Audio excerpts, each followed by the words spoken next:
Hey everybody, welcome back. If you're new, my name is Dave. This is my 2004 C5 Corvette. So if you're into Corvette content, especially C5 content, consider hitting that subscribe button down below. Now, as you can see, today's project, we are replacing the rear quarter panel. I had an issue with it being cracked when I first bought the car. So I went ahead and I picked up a used quarter panel from Contemporary Corvette in Bristol, PA. That is my existing one. That is the new one. So far, they look exactly the same color, no difference in fading. So let's go ahead and now we will put this on the car.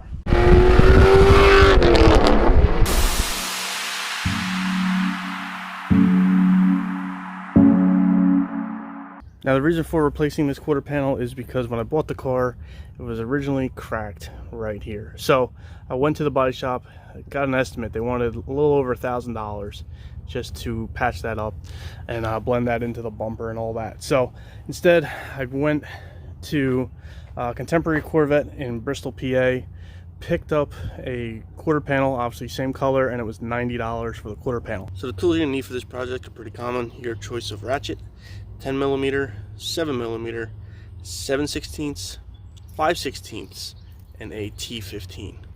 So the first step is to jack up the car, remove your passenger side rear wheel, set that off to the side, and remove the inner fender well liner. You also have to go underneath the car. Here's another 7mm screw right here that you have to undo. Alright, so we removed 8 7mm screws, 7 from inside the fender well, and 1 from underneath the side sill here. Don't worry about the cracked fiberglass here. We're going to repair that in a different video, but there's 7 on the inner fender liner here. You have 1, 2, 3, 4, 5, 6, and 7's right up in there.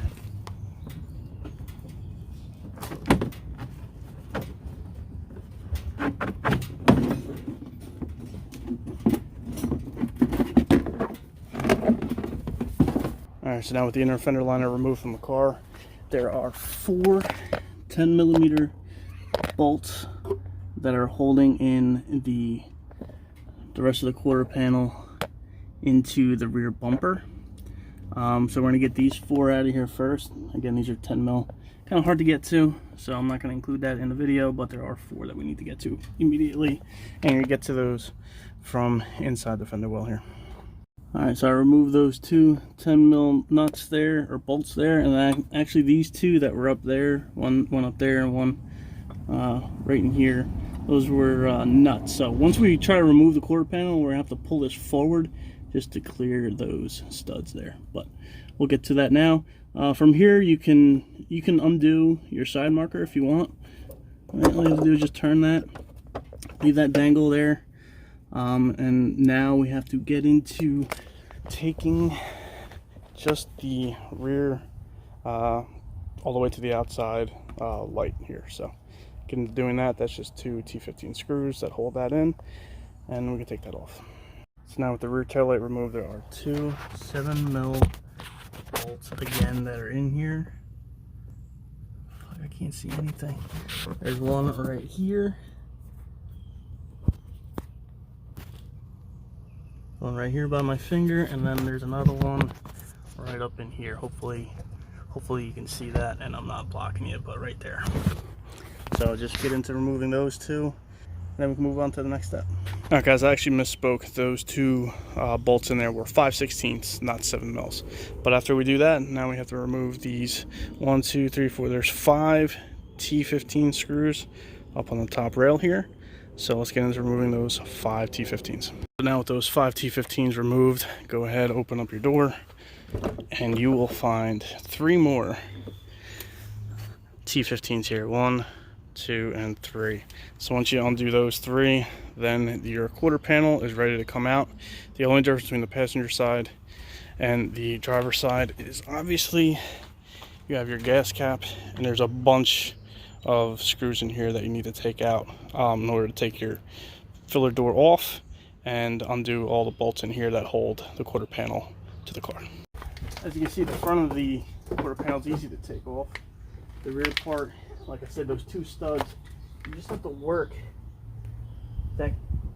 the bumper back a little bit just to free those studs up, and then the quarter panel should come right off.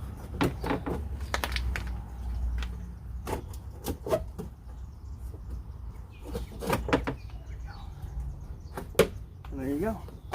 One quarter panel removed. And now we go ahead and we put the new one back on. So this is just a better look at the quarter panel already removed. This is that bracket that those two bolts were on. So we just had to bring the quarter panel out past this. And then these were those two screws that I was talking about that you just have to push the back bumper back a little bit to free the quarter panel from it. And then you just pull everything out towards the front and it comes right out. So there you go, one quarter panel removed. Now with the quarter panel off, you do have to take your rear side marker off. These two nuts here are just 7/16, so remove those two and you can put your new side marker in. If you remember, I put in the at the LED side markers not too long ago, so I'm going to be replacing this one. I'm not going to be reusing this one, I'm just going to be putting the new LED in. But I do need these nuts from here in order to do that. This is the old original quarter panel. This is the new quarter panel. So far it's looking pretty good with the paint matching. Obviously we'll put this on the car and we'll tell right when I put it side by side with the existing panels. This is the new LED side marker that I need to put in here. So I'm going to go ahead and put these on. And then also I'm just going to come in here. I'm just going to clean all this crap up before stick the new quarter panel on, just to, you know, clean everything up a little bit while I have it off. Might as well. One thing to note while you have this all apart is this hole right here is where the rainwater and everything goes. You know, when it rains, and that's where the water goes. So make sure that you unclog that while you have this all apart, because sometimes those do clog, causing issues with water getting into the car. So again, just make sure that frees up. Alright, so now the new quarter is ready to go on. I'll put the light on, so now we just have to reverse the process of how we took this off, and we'll get this back on there.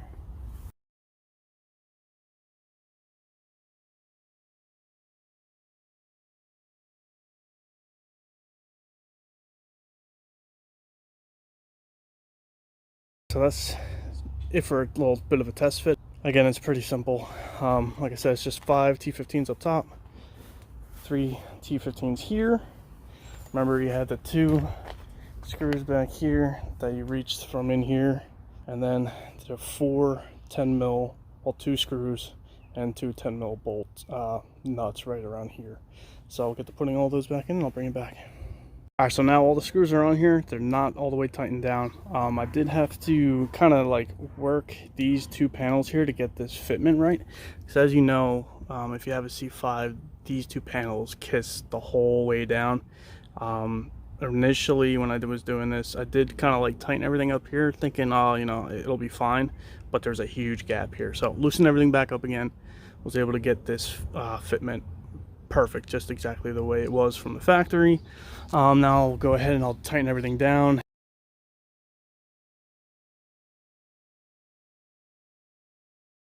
Just putting the headliner back in. Just remember that this little piece here kind of stuck on this side of these panels, then the rest of it was on the inside, so not too hard. Just remember which way everything went in, and now we just get into tightening all these up. Again, there's 8 7mm screws to put in, 7 within the fender well itself and 1 underneath here. So I'm just going to get into tightening these and finish it up.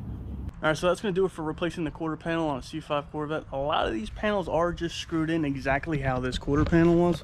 So obviously this quarter panel, obviously the driver's side is the same way, except with the fuel doors, the only difference between the two. Bumper screws on and off, the front fender screw on and off. Everything on this car just screws on and off. Now the paint match is the one thing that I was worried about. From the top, I mean, I don't really tell a difference. I will have to see once I put the wheel back on the car, get in some sun, maybe I'll be able to tell. From this angle in the shade, since, you know, the panel's in the shade right now, I see a little bit more black, I guess, in the new quarter panel. Right? It's not 100%, but it's not terribly bad. So I mean, you know, it's kind of what I thought would happen. I knew it wouldn't be 100%, but I was hoping it would be close. At least this way it saved me about $1,000, because new quarter panel, like I said, was 90 bucks, and to get my existing one done, it would have cost me over $1,000. So for $90, I can't really complain. And I hope if you have to replace your quarter panel, you can follow along with these easy steps. It really wasn't all that difficult in the grand scheme of things, just a few screws and a few bolts, and that's all it was. So if you liked this video, please give me a thumbs up. If you haven't done so already, please subscribe.